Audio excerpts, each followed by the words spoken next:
disciplined people execute no matter what. Days go by and look up and you done wasted a year doing what? Or do you just pick it up? All right, well, gotta figure it out, made some mistakes, life goes on.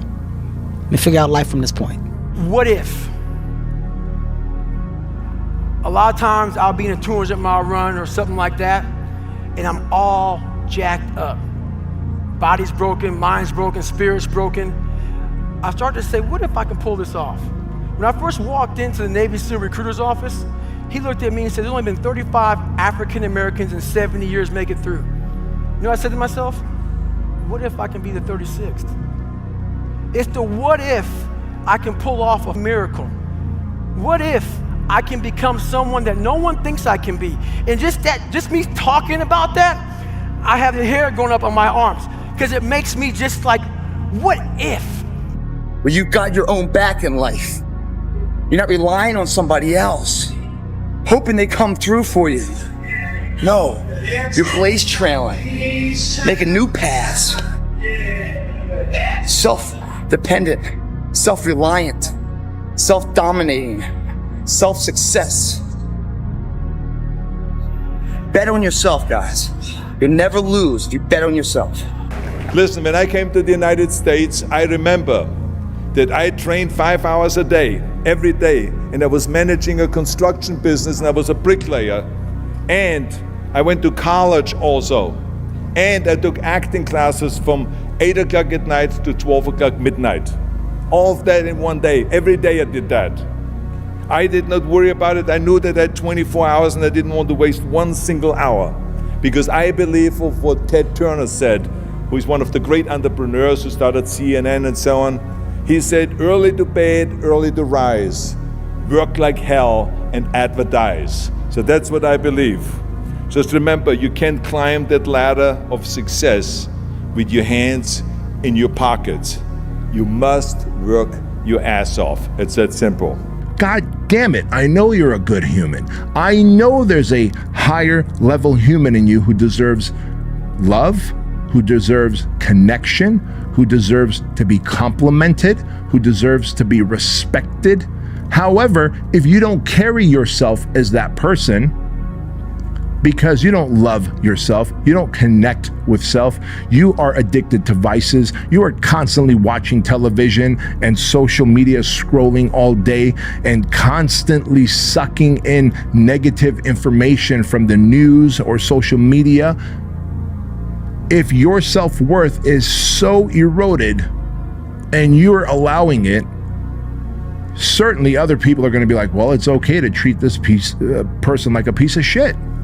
And that's exactly what's happening. The pushback you are getting is the indicator that you are doing the right thing. Because they're projecting the things that they know they should be doing that you are doing that they're not doing, and you remind them of that. So even though the mountain that you're climbing is actually a smaller one than the one that you ultimately want to climb, you're actually at the top of their mountain. And so they start tearing you down. So like, that's where the underdog story that we said at the very beginning of this with the quote, which is like, on the way up, they root for you. And then when you're at the top, they try and tear you down because you remind them of the dreams that they couldn't accomplish, right? And so you quitting drinking, or you staying in to work on your side hustle or your project or the business that you want to launch, the podcast, you might be at the top of their mountain. And so they are tearing you down because now you remind them that they haven't done it. And it's purely a projection of them onto you and has nothing to do with you. I've reflected a lot over the years of how much of my mental peace I've had to sacrifice to accomplish what I've accomplished. And it's just been a lot of like waking up at 5 a.m., going through the day, wake up, weigh myself, weigh my food, do my check-ins in the mirror, like go to the gym, work out, what's wrong with everything? It's like, am I good enough? Am I being enough? Am I doing enough to win the Olympia right now? It's all just compared to being Mr. Olympia, to that level of success. And, you know, people talk about what you sacrifice to be great at things, and they're normally like, you don't get to go hang out with your friends. You don't get to go party, go eat, go do these things. But I think for me, the biggest sacrifice has just been my mental peace. So the goal this year has been trying to find that, maintain it, have the mental peace while also thriving at a high level, and seeing how I can do that as efficiently as possible. And, you know, I'd like to be able to say I did so successfully. Everybody that starts off has this huge amount of escape velocity that's needed to be accumulated. They're starting from total inertia, lifting off where the gravity's strongest, going past all of these, the disbelief and the criticism and the lonely chapter and all of this stuff. So they've had to go through all of these trenches and get over all of these hurdles. And then they finally get to the stage where they're in a little bit more light altitude. They're floating out there a little bit more, and maybe their velocity gives them, or their fuel gives them more returns in terms of their velocity. And now people say, it must be nice for you. And you go, dude, fuck you.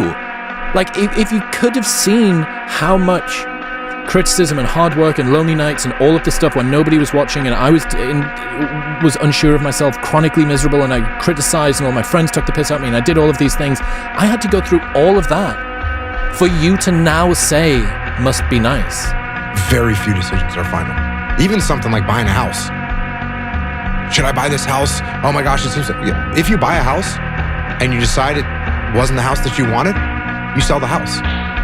It's like, now look, could you get caught in a bad market? And that can absolutely happen. So you need to be smart about your decisions that you make. But most things are not as final as they seem. Most things you're going to be able to, and you paid the realtor, so you lost 3% there. You paid the other realtor, you lost 3%. You had to pay the mortgage fees. So you're going to lose some money. But it's not like you buy $1 million house and then you decide you don't like it. You don't lose $1 million. You lose 80 grand or whatever, and it's okay. 2 years, 3 years, you get it back. So people think of decisions as being permanent. This world is so noisy. We all walk around these phones, computers. The world is so fast. We're not able to think. The most powerful weapon in the world, we walk around with it. It's our mind, it's our brain. You have to be able to go into a very dark place in your mind and figure who you are. Go back to what you want to do. What's your purpose? We can't figure our purpose out or why we're here or why we're even born or whatever because it's so loud in our mind. We don't have any quiet time with ourselves to sit back and say, what do I really want? There's so many different dialogues in our head that we can't think. So my biggest thing is you have to be alone in a very dark place in your mind to think about what is important to you. Every single person who wants to do something with their life and has done something with their life has gone through the exact chapter that you're going through. And it's the lonely chapter. It's the chapter where you don't fit in with your own friends, but you don't have the outcomes yet to fit into a new group of friends. And you're doing this thing, you're consuming content on the internet, you're doing these free tutorials online to try and figure out how to set up a podcast and where do I host this thing? And you're going through this and you're like, is this even worth it? Because you have no signs of success, right? But if there's anything that you can take away from what we're saying right now is that the sign of success is the hate that you get along the way. And what you can't do is bend the knee to their hate and fit back into the conformity because it's comfortable and it's warm. When you're trying to build confidence with something you're afraid of, being exposed to the fear helps you overcome that. But actively choosing to take that fear on head on is actually what it takes. I can't throw a spider at you, you're not afraid of spiders, but you choosing in your own mind to actively go to that spider by yourself makes you actually grow from it. So you choosing.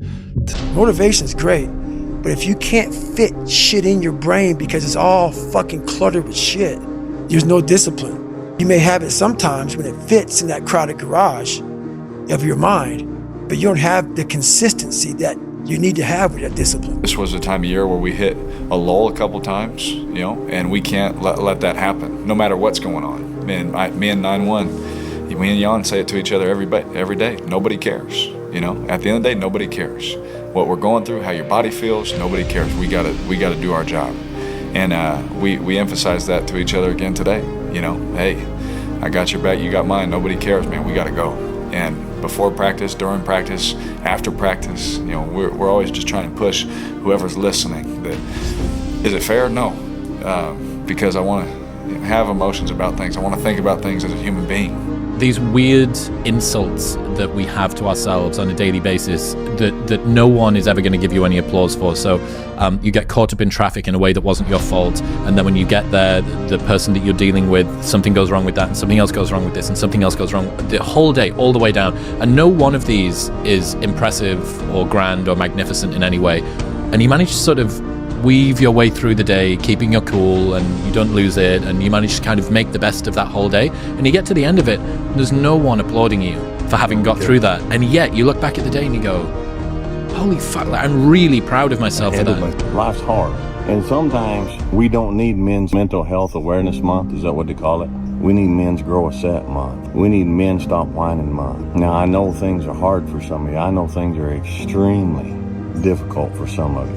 Things have been hard for me around here. I don't get on here and post it. I'm not going to now. But we all go through it, and that's the reason I'm talking to you tonight. Sometimes you look at people on the screen and you think that's distant and they're separated and they're not going through what you're going through. Listen, man, we all go through it. How did you get that mentality of just being like, I need to get over this. Like, I need to get over myself. You know, trial and error. You know, you grow up and you make game-winning shots and it's awesome. You come back the next day and miss a game-winning shot and it's misery. And then the next day comes and you're back playing again, and you understand that life has this cyclical nature where it's, you know, what you do on Monday is fantastic, but then Tuesday is a bad day. But guess what? There's Wednesday. Yeah. So are we just supposed to live our lives like this the whole time? You know, versus just staying like this and understanding that it's really just a journey of evolution every day. It's just constant improvement, constant curiosity, constantly getting better. The results don't really matter. It's the figuring out that matters. And start working on yourself. Heal from your trauma.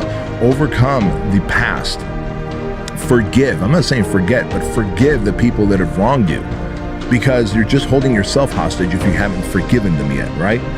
And I'm telling you, if you heal through your shit, you all of a sudden realize like all the limiters that you had placed on yourself and this false story that you had told yourself of who you are and how unlucky you are and how fucked up life is and how you're not worthy and you're not lovable and you self-sabotage, all these things go away. Like, there's something I love about it. It's something I love about being put back against the corner. It's like knowing that there's a lot of work I have to do, feeling like I can't accomplish my goal and you're gonna have to do it. There's something so like simple and beautiful in the meaning of just doing something that difficult under that level of pressure that you're choosing to do. You know, people say you find meaning in suffering, and I think if you put yourself into like a meaningless suffering, it's kind of just, it's dumb. There's no point. You're just hurting yourself for no reason. But if you can find your meaning in just doing hard things that are as close as possible to suffering, that you're still benefiting from and you still enjoy, I think it's beautiful.